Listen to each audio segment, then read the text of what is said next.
You stand in front of the grocer's selection of chips for sale, and you think, a penny's worth of potato in a bag that costs a buck. Then you think, what would it take to bag up some chips?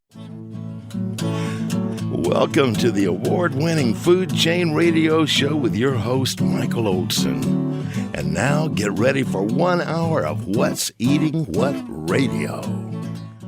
Hello out there. You are tuned into the 1411th edition of the Food Chain Radio program. Or hey, perhaps you're among our friends way down there in Montevideo who are tuned in as we stream along on the Food Chain page at metrofarm.com. Well, whoever you are and wherever you are, welcome aboard. I am Michael Olson, your host for this hour of What's Eating What. Folks, we Americans eat about $50 billion worth of snack chips every year. That pencils out to about $167 per person per year. And the price of chips is going through the roof. According to the U.S. Bureau of Labor Statistics, a bag of chips that cost $6.75 in 1977 would cost $33.39 today. That so much money is in those bag of chips, we wonder, what would it take to bag up some chips and then take them out and sell them? Well, here to help us find some answers, we have Jake Stenton, who is the president of Natural Bridges Food Company. Jake, welcome to the Food Chain. Well, good morning, Michael. Yeah, so pleased to have you aboard, Jake. Ladies and gentlemen, Jake and I share a home port for our radio shows at santacruzvoice.com. And at a recent lunch, Jake was talking about his adventures in launching a new line of snack chips. Well, having once worked in a potato chip factory, and I've always harbored an interest in the business behind the chips. And so here we sit today with Jake. During our lunch, Jake, you were talking about how you were just on the verge of putting your chips into the bag when the assembly line shut down for some unknown reason. And here I sit today with a bag of hummus and garden bell pepper tortilla chips. Yum. So you must have been successful in getting the chips into the bag. Yes, it took a year and a half, but we were able to run 34 pallets last week, which is approximately 34 times 30. So about 1,000 cases. 1,000 cases of chips. Now the adventure begins, right? Well, I mean, we hope it sells. By the way, Yeah. available at TJ Maxx, Home Goods, and Marshall's throughout the United States. So you're on sale already. So you're in play. You're in business. We are. By the time your listeners hear this, I believe we're recording here. The chips actually probably hit the shelves on February 8th, 2026. Hopefully Right, just which in is- time for Super Bowl. But with my experience in grocery, I will tell you that it will most likely hit the week after. It's always a matter of timing and luck. It is really, and the chips have indeed left the building at this point, so they have actually shipped out to the distribution centers. But TJ Maxx, Marshall's, Home Goods, they're not grocery stores. They're more like general merchandise and clothing stores. So essentially, one box of my tortilla chips will end up on a truck along with garments and general merchandise and other grocery items. So they really have a very complicated and I'm thinking of the professional sorting facility where everything goes at this point. Kind of like an Amazon deal, right? Oh, sure. Well, Jake, in my first impression, just looking at your bag of Majestic Acres hummus and garden bell pepper tortilla chips, my first thought was of a TV commercial quite a few years ago by Buick that said, "This ain't your grandfather's Buick." I look at these chips and they're not your grandfather's chips. No. These are something truly extraordinary. So how did you come up with the idea of hummus and garden bell pepper tortilla chips? Was there an apple that fell on your head one day like Newton? No. I can't take the credit for the entire idea. It was my mom. Ah. So my mom and my others in my family, we owned a factory for 40 years. So my stepfather, Robert Garcia, and my mother, Margaret Garcia, were the owners of R.W. Garcia, which was essentially two factories that made tortilla chips for lots of different people, including Trader Joe's. And the real story of the hummus garden bell pepper tortilla chip is that we were working with different combinations of raw materials that could be mixed in with corn.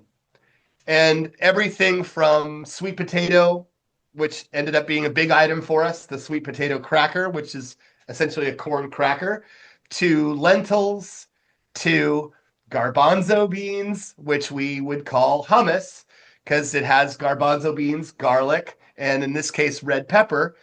But you can't say red pepper on the front of a bag or people will think it's spicy. So we're using garden bell pepper. And so that is how, and I wouldn't say that any one person completely invented it. It was more along the line of experimentation leading to a chip that everybody liked. So you actually grew up in the industry, so to speak, right? Oh, sure. In the back of my mother's tortilla chip truck.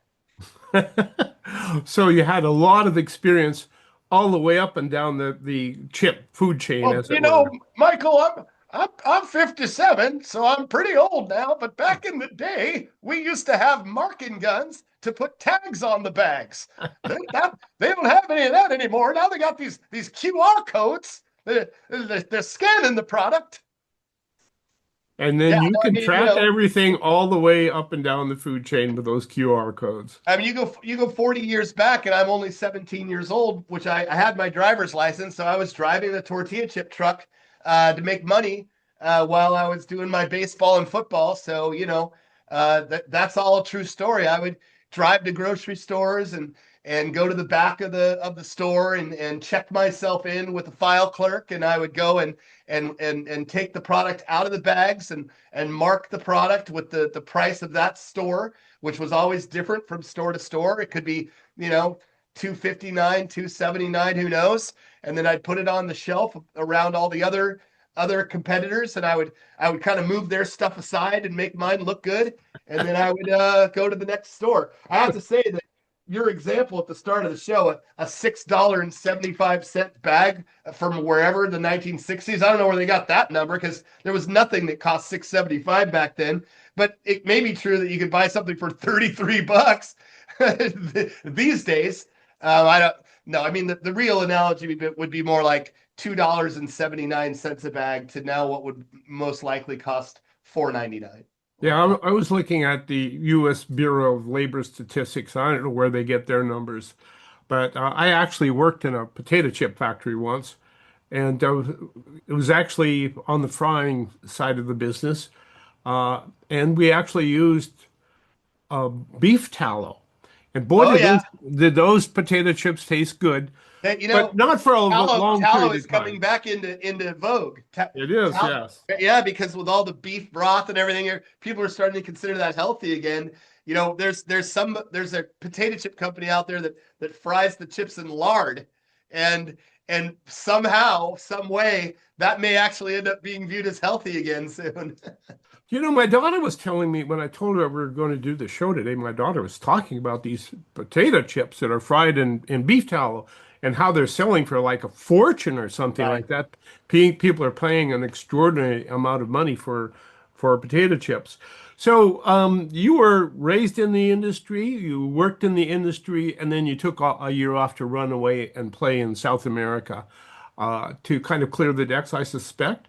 And you came back and you started your own natural foods company called Natural Bridges, which I kind of like the name because is for two reasons. One, there were natural bridges here in our home port of Santa Cruz, California, but the other is as a food company, you are a natural bridge to natural foods, right? Well, I consider myself a bridge from supplier to distributor to retailer. Okay, there you go. Natural bridges, The food chain. the food chain. Yes, There it sir. is. Good.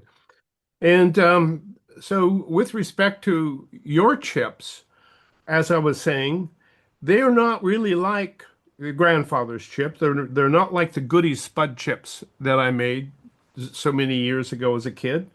They are really something different. And And as we were talking about chips being now fried in beef tallow once again, you're cooking with avocado oil. So you have some very special ingredients in your chips. Let's see. Yeah, start with corn, of course. Chickpeas, white corn, black sesame seeds, and fried in avocado oil. So that is quite a blend of chips.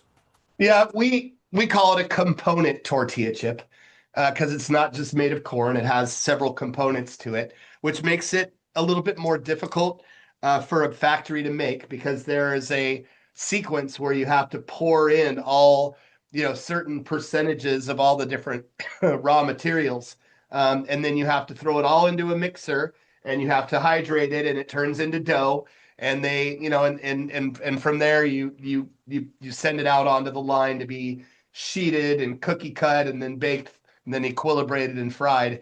An equilibration process is taking the already baked. So chips go through a process where they bake them first, and when they come out of the baker, they have some moisture to them. They're still not chips as you would know. They're more like these little pieces of leather.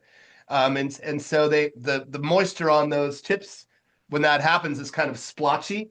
So if you throw it in the fryer right away, it's going to get a lot of bubbles because the moisture causes the chip to blister. So you send it instead through an equilibrator, which spends a certain amount of time allowing the moisture to even out on the tortilla chip, and then it goes Equilibrate. into the fryer and you get a nice even fry. Wow. So, but to this whole idea that my chips are extraordinary or very, very different than others. I mean, yes, they are different, and it's so difficult. The reason you have to have a niche. I mean, I am not Frito-Lay. I am not an That's right. extremely gigantic, well-funded billionaire machine of a company. I'm just literally a one-man show. In order to compete out there with what is on the shelf already, you have to have something special. And there are tortilla chip companies out there here in Santa Cruz. We have Casa Sanchez, we have Casa Chica, we have Taco Works, and they all technically make a chip that's mostly just tortilla chip, just corn, I mean. And they have a certain way of doing it, a way that's different and unique to anything else that's out there. And it's a whole. You have to have something unique within the niche in order to compete. So Well, that's what I'm Jake, we're doing. going to take a quick break here for our very special messages from our sponsors. But when we come back, I'd like you to walk us through the process of how you go about targeting a niche, because I think that's probably one of the single most important things all businesses must do to survive in a world of giants like Frito-Lay that own the shelves of the nation's grocers. And of course, that's another thing we want to talk about is how you go about and muscle your way onto those shelves with your chips. Ladies and gentlemen, this is the Food Chain Radio Podcast. Michael Olson, your host, with Jake Stenton, who is the president of Natural Bridges Company, just out with Majestic Acres hummus, garden, and bell pepper tortilla chips.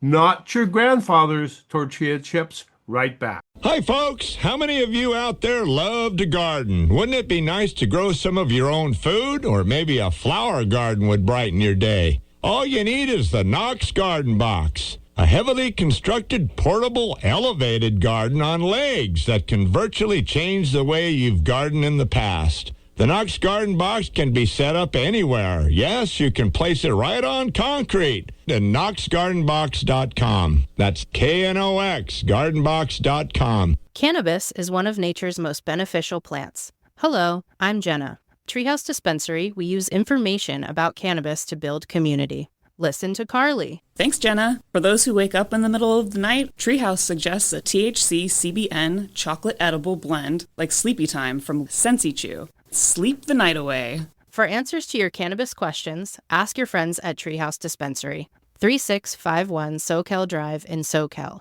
or ourtreehouse.io. Attention investors. This is a simple commercial on the investment value of gold. Gold continues to make new highs. In good markets and in bad markets, you need to have your portfolio balanced with gold.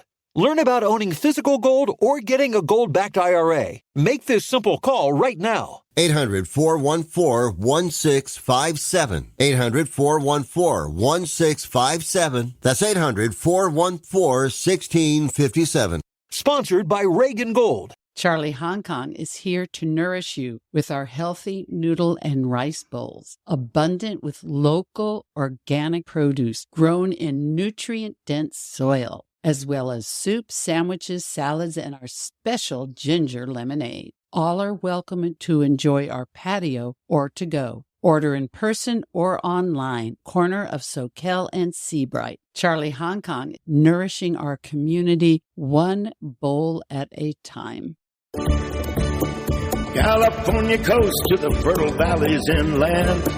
Earthwise Land Service is your land's best friend. Earthwise can clear it, mulch it, move it, sculpt it, green it, drain it, or retain it, any way you choose. Earthwise Land Service is your land's best friend.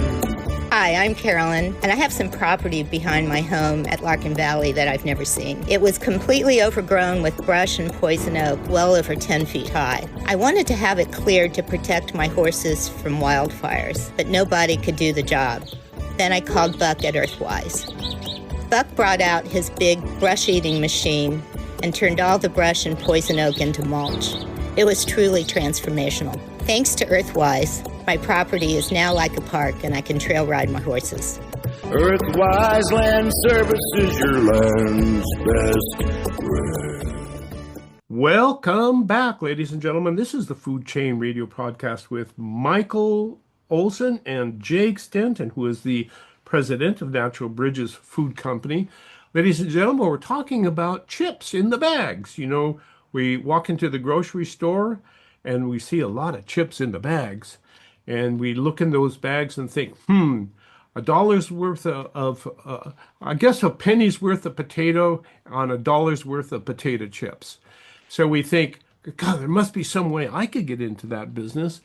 And today we're talking with a man who's lived in that business and has just come out with a brand new line of chips, Majestic Acres hummus, garden and bell pepper tortilla chips. And as I was saying, boy, these are not your grandfather's chips. These are something very, very special. And so as we look at the chip industry, of course, we see it's completely dominated by the giants like Frito-Lay, which is owned by the Pepsi-Cola company. And they have such a dominant position in the market that if you or I, ladies and gentlemen, were to go out and make a bag of chips and try to sell them, take them into the grocery store, the grocer would look at us and probably go, "Are you kidding me? It'll never happen." But Jake found a niche. He hopes. What was that niche that you were looking for and you found, Jake? Well, so in this particular case, I didn't go to grocery stores. The Well, there's a significant clue right away. Yeah, the story of this tortilla chip again kind of starts with my family business, with my parents, with Robert Garcia and with Margaret Garcia, who owned R.W. Garcia. This chip was something we stumbled upon while experimenting with different inclusions that we could put into our tortilla chips. And as I mentioned before, we actually had an item that was even more popular that we stumbled upon, that was the sweet potato tortilla chip. And overall, I would say that I'd rather have that one than this one, because I know how successful that one was. But this one we sold to Sam's Club, and we sold this to Sam's Club 10 years ago.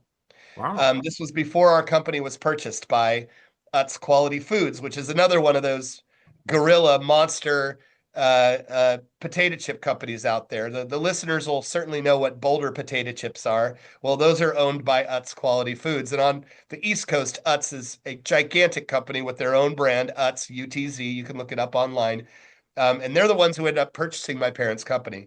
So before all that, we were selling these hummus and garden bell pepper tortilla chips to Sam's Club, and we were doing great with them. They were absolutely selling well until the buyer changed, and decided to outsource our product to another competitor. They changed the formula slightly, and he bought that instead of us, and he never returned our calls and left us with a lot of film, with a lot of basically overnight we lost the business because this buyer came in and switched the whole thing without telling us.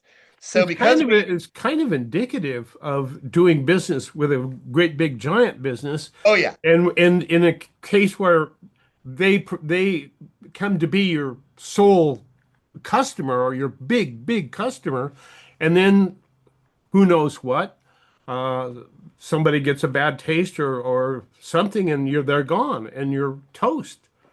So what do you do when you have a bunch of film and nobody to buy it? Well, you go to grocery outlet, bargain market, or Big Lots, or in our case, TJ Maxx, Marshall's Home Goods. So we basically offered this item at a discounted rate to them because we already had the film and we wanted to get rid of the film. So what do you mean by film? Film is what makes the bags. Ah, okay. And so that's the important ingredient, right? So film goes into a former, and then it seals on, the chips go in and the seals on both sides, and then it's a bag. It's a bag of chips. Okay, right? gotcha.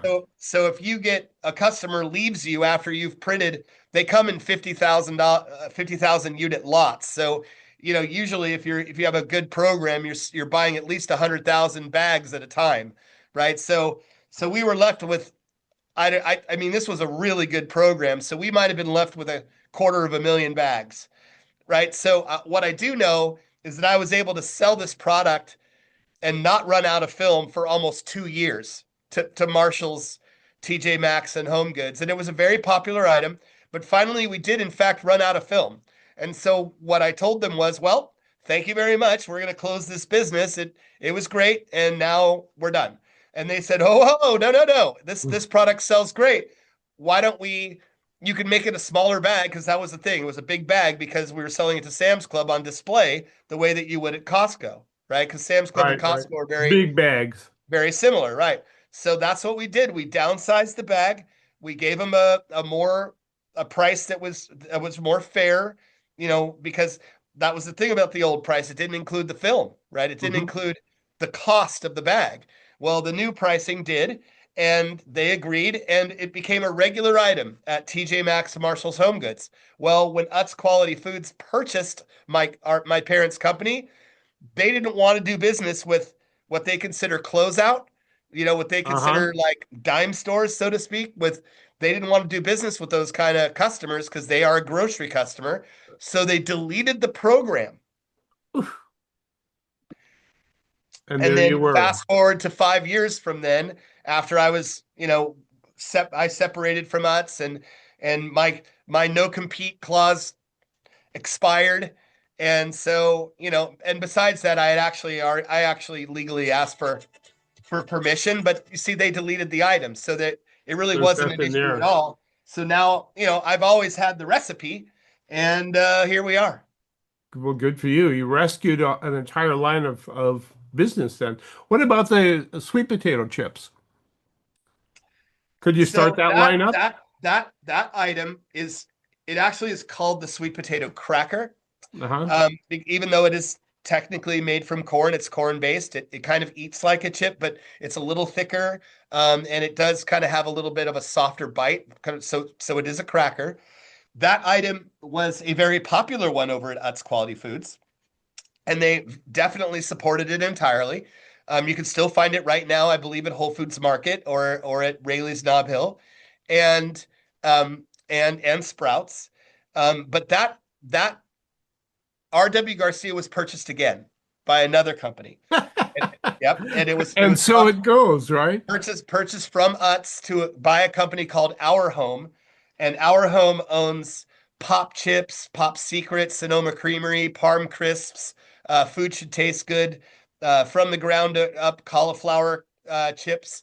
And now they own my old parents' company, R.W. Garcia. So technically, sweet potato crackers are alive and well, and I will never be able to touch them because they're owned by somebody else. Well, is there a patent or a trade? How do they own that? How do they So own? no, they don't own the recipe. Well, I mean, I suppose they own the exact recipe, but I mean, I could put a variation on it and do, but I just wouldn't do it. I mean, there's only one spot in a grocery store for a sweet potato cracker, and they Right. already own that spot. That's one thing about retailers. They tend to be pretty loyal to the products that they have in the store. If your product is performing well, they're not going to look for a replacement Right. So there unless you, you upset them in some way, which, yeah. I've seen it happen, but I try not to do that. Well, earlier you mentioned the fact that you used to, as a kid, working with your parents' business, you would go into a grocery store and then you would put the price tag on everything, but then you would arrange everything so your product looked the best on the shelves there.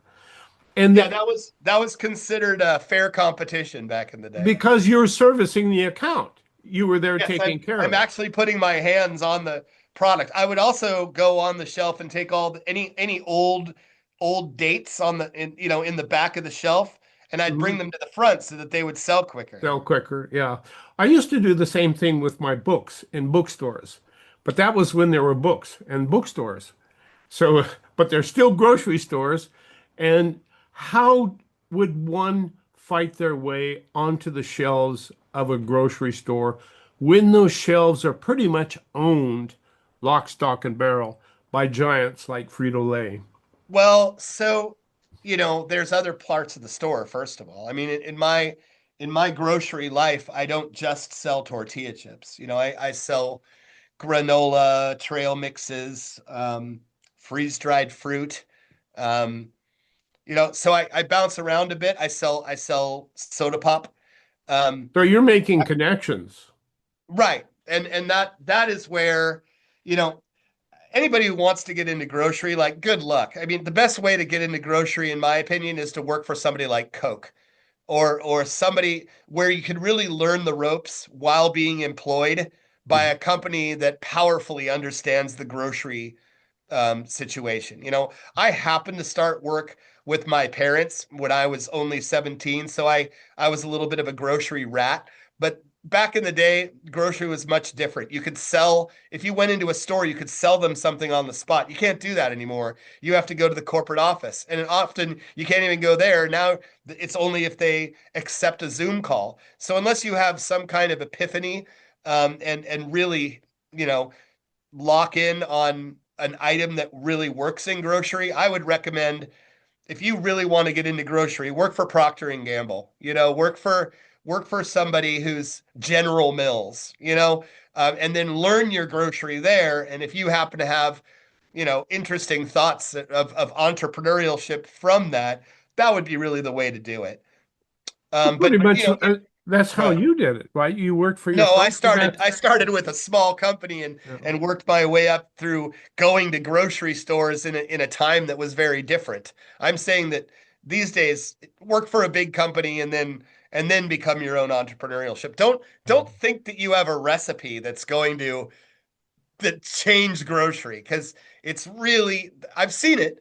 This one woman came out with a chocolate that was made with stevia, and that really worked, because not only was it unique that it was sugar free, but it was also a delicious product, and it was also chocolate, which people really eat, right? If you come up with let's say, hot sauce that's special, you have no chance, because hot sauce, even how great it is, how do people eat hot sauce? They shake it on their burrito, and then they put it in the pantry for 3 days. And then they'll use it, like one bottle of hot sauce, unless you're a hot sauce freak, will last you 6 months. A candy bar lasts you one day, and then you'll repurchase it, you see, if you like it. Right. And that is where the money is. You need a high volume item that you figure out a certain way of doing it that nobody else knows, right? Well, your chips fit into that category They do, yeah, because people eat them. they do. But I They- mean, nothing as fancy and delicious as my tortilla chips are, and I just have to speak from a pure grocery scholarly level. it'll never outsell a basic salted yellow tortilla chip. And why is that? Just because people think of tortilla, like if you're thinking to yourself, I'd like to buy a tortilla chip today, what's on your mind is a salted yellow tortilla chip.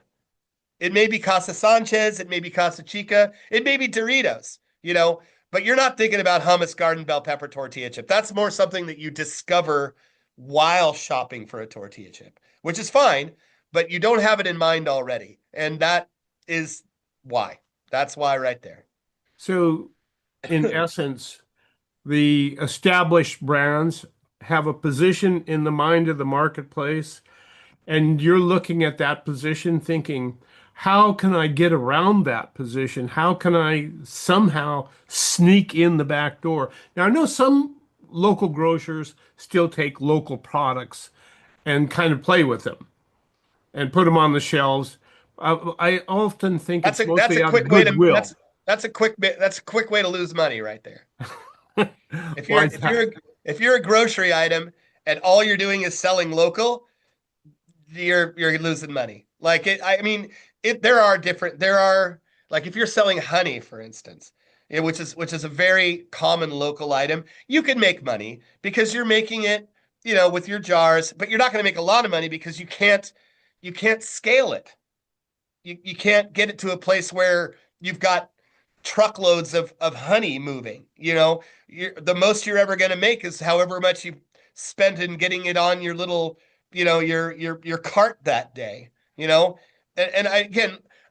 not saying that that's bad. I mean, there's honey people out there that do very well, but I mean, it's my best example of an item trying to be local only. There are local salsas that can get somewhere, especially being a fresh salsa, but some place like Safeway is not going to sell a local fresh salsa. They need something that can give them the volume that they need in their stores each day. And in order to scale something like that, it's a real challenge. Well, there's a real art as well with respect to working with grocers. You have to understand that they have specific needs. And one of the most important thing is uniformity, correct? I mean, you have to be able to deliver a product that looks and tastes the same every time. And that's true. Well, you're setting an expectation with your packaging, right? So like my packaging, hummus and garden bell pepper, it has a big red bell pepper on the outside. It's got a picture of the chickpeas. It says very clearly that it's a tortilla chip. So people are expecting, red garden bell pepper and garbanzo beans. It says hummus really loudly, so they're probably thinking it's going to be a little garlicky. And when they open the bag and eat the chip, that's basically what they get.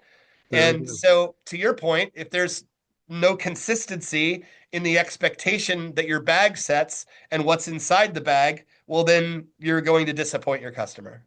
Well, there it is. Ladies and gentlemen, this is the food chain Michael Olson with Jake Stenton, who is the president of Natural Bridges Food Company.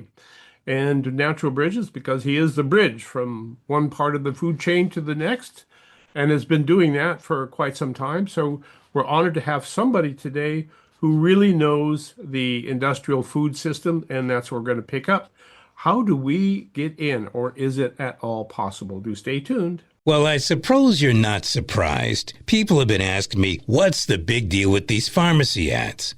Well, between diabetes testing and stroke and blood pressure medications, the pharmacy used to love me. I can see why some folks struggle between prescriptions, eating, and paying the bills. With monthlyfeerx.com, I pay one small monthly fee for all of my meds, and that includes the diabetes kits. If you pay more than $20 a month, check out monthlyfeerx.com. If your family spends more than $30 a month, even if you're a family of 8, 9, 10, 12, check out monthlyfeerx.com. Believe me, it's a game changer. Thanks to monthlyfeerx.com, I now have the extra money to go out and do fun things. monthlyfeerx.com.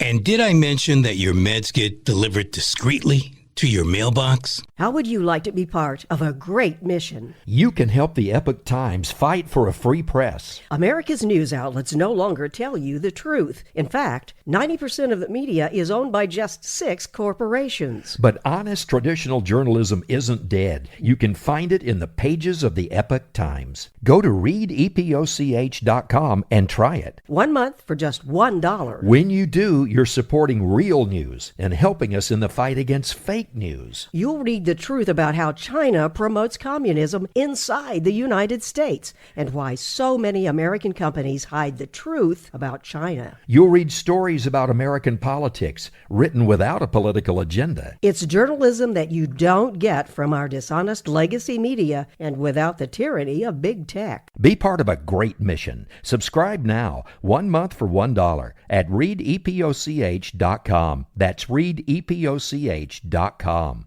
Life is short, and family is everything. Celebrate both with a Sunkissed family reunion. Hello, I'm Heather from Sunkissed Explorations. I will take care of all of the details for your family reunion vacation so you can have the time of your life. Hello, I am Dennis. I enjoy getting the extended family together, which isn't easy.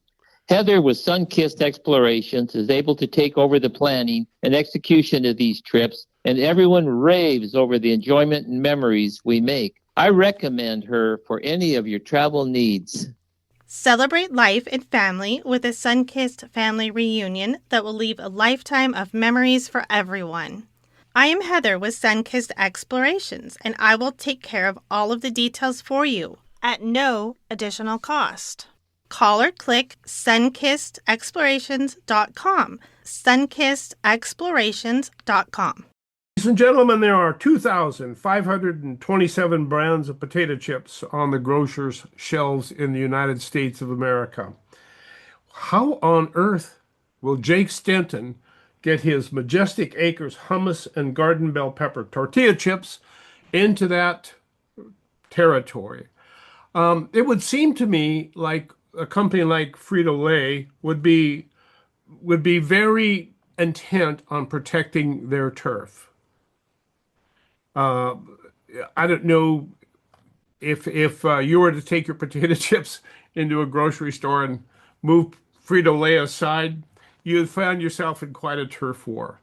So you don't really try to fight that war, do you, Jake? Oh no.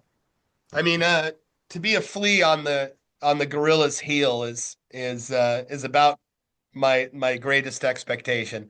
I don't sell directly to the stores where Frito-Lay is. The way to do that, because it can be done.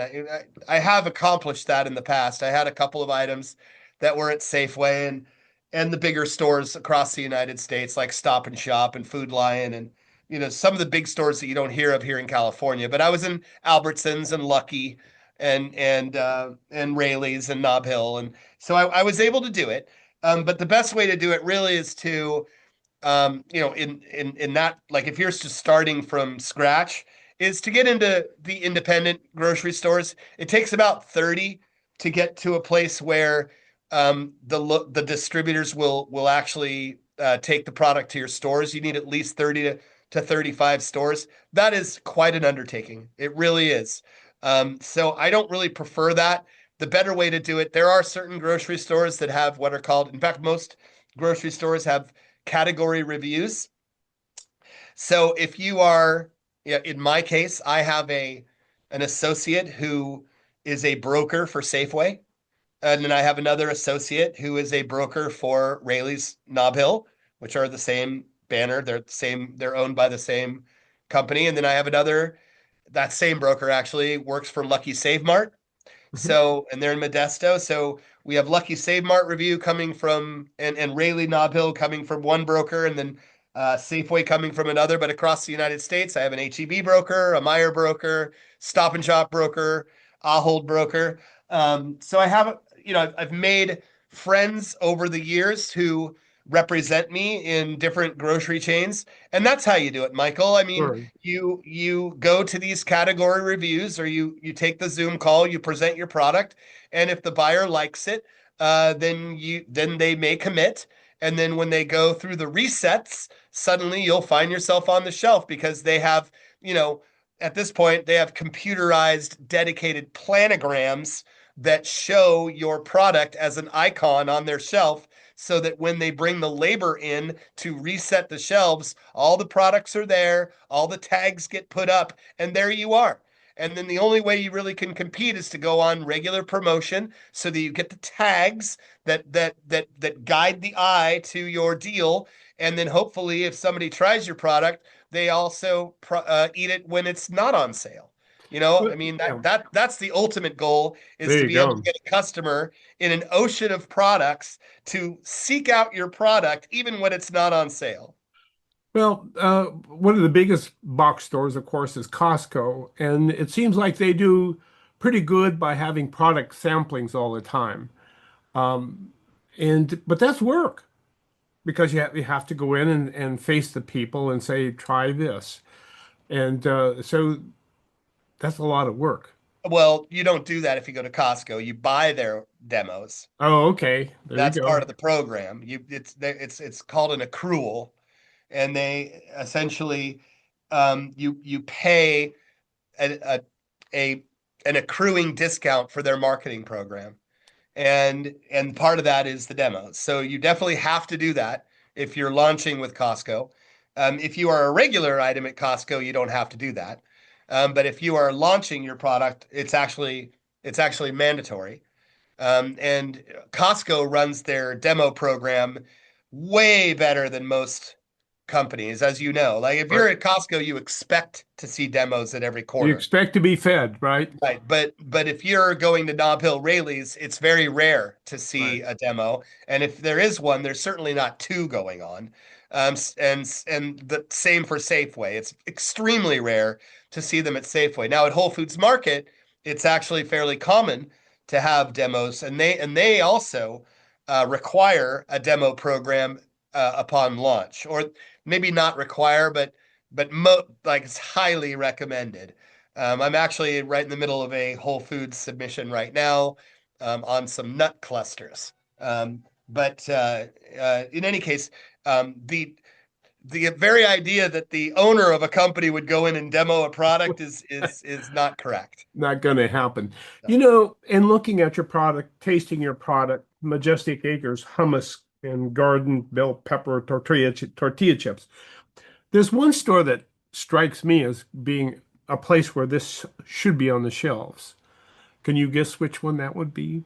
Well, I hope it's TJ Maxx Marshall's Home Goods, because that's where it's going. I was thinking Trader Joe's. Oh, nice. Yes. Well, the problem with that, of course, is that Trader Joe's does not typically put products on their shelves without their name on it. That's true.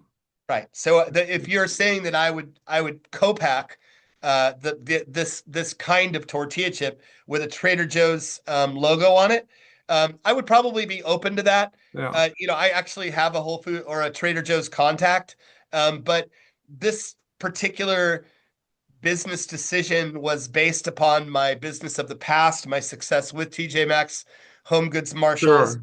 and my desire to really have a chip of my own.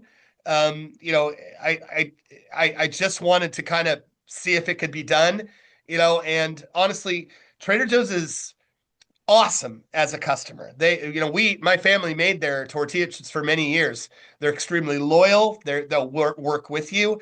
That said, getting a new chip into their program is difficult. I mean, they are so picky. I mean, selective is a better word. Well, that's what was always interesting about Trader Joe's to me. And I actually started doing some of their first radio commercials with Pat St. John. And it was always such a unique store carrying unique things, unique food items. And somehow the food items they selected to carry always seemed to work for them, because Trader Joe's is one rocking success of a grocer. And they did it by just being different, I guess. I mean, they slipped right in between everybody else. And that Trader Joe's, there's more traffic accidents in Trader Joe's than any other grocery store in America. And you know why that is? Parking lots? Parking lots. You know Yeah, why because that it's is? so packed all the time. That's exactly right. Because their square footage of their stores are so packed, and the stores are so packed. So when people go in Trader Joe's, you have to fight for the parking places just to get into the store.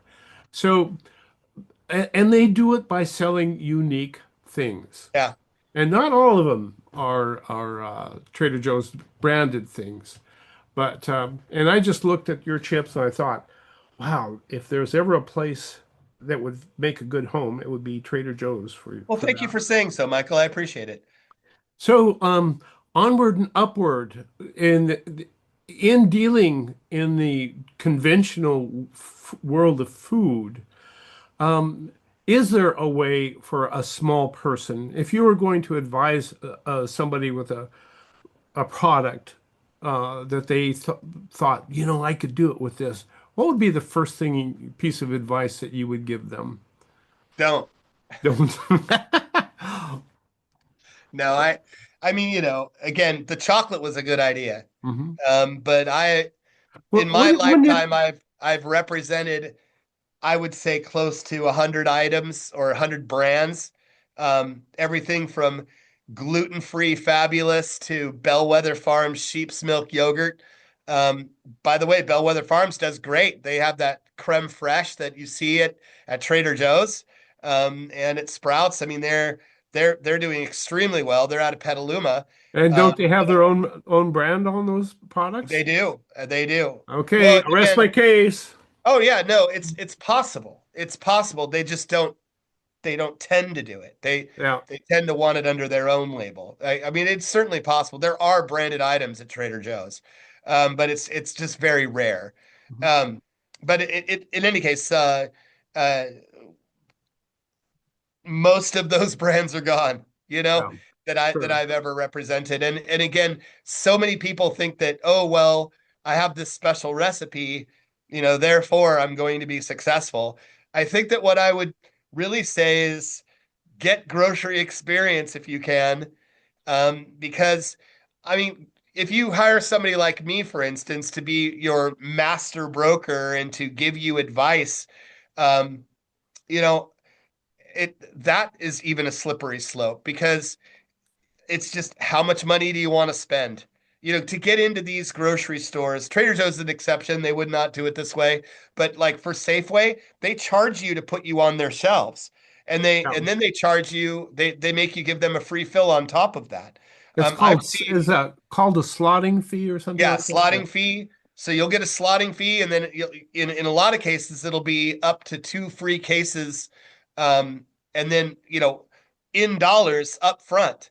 So I've seen launches that were as expensive as $250,000, just to get the product on the shelf, period.